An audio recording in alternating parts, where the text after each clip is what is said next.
দিগন্তের মাস। কার্তিক মাস হলো তপস্যার মাস। এই সময়ে গান গেয়ে দেবতার প্রভাতী নিদ্রা ভঙ্গ করে নগর ভ্রমণে বেরিয়ে পড়তেন ভক্তরা। যুগ পরিবর্তন হলেও বঙ্গ সংস্কৃতির অঙ্গ থেকে পুরোপুরি উবে যায়নি এই সঙ্গীতের ধারা। বরানগর পুরসভার চেয়ারম্যান ইন কাউন্সিল, সমাজসেবী ও তৃণমূল নেতা রামকৃষ্ণ পালের উদ্যোগে এই ধারা চলছে তাঁর এলাকায়।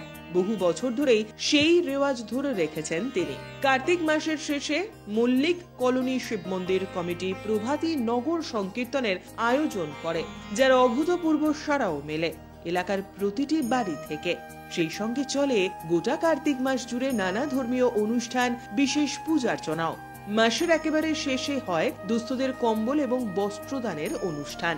এর সঙ্গেই থাকে নারায়ণ সেবার ব্যবস্থা, যেখানে মালসায় ভোগ নিবেদন ও সাধারণদের মধ্যে প্রসাদ বিতরণ করা হয়। হিন্দু ধর্মীয় রীতি, সংস্কার এবং পরম্পরা অনুযায়ী সারা কার্তিক মাস জুড়ে চলে এই অনুষ্ঠান। একেবারে দলমত নির্বিশেষে এই অনুষ্ঠানে হাজির থাকেন বলে জানালেন চেয়ারম্যান ইন কাউন্সিল রামকৃষ্ণ পাল। উদযাপন হয় প্রত্যেক বছরই আমাদের শিব মন্দির কমিটি, মল্লিক কলোনি শিব মন্দির কমিটির পক্ষ থেকে এই নগর কীর্তন হয়। আর বিকেল বেলায় দুস্থদের কম্বল বিতরণ, বস্ত্র বিতরণ এইসব হয়। আগামীকাল ভোগ প্রসাদ বিতরণ। এটা মল্লিক কলোনি জনসাধারণের কাছে এটা খুব আকর্ষণীয় অনুষ্ঠান। এটা আজকের নয়, বহুকালের। কার্তিক মাস শেষ হয়ে গেলেই তার উদযাপন করে নগর কীর্তন করে তারপর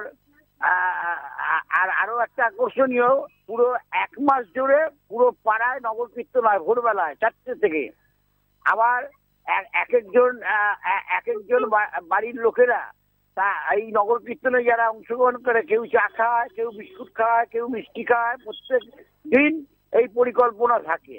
এটা জমজমাট অনুষ্ঠান। সকল অধিবাসীবৃন্দ, সে ছেলে থেকে মেয়ে থেকে আরম্ভ করে বয়স্ক, বিদ্যা সবাই, দলমত নির্বিশেষে সবাই। Bureau report, channel 10।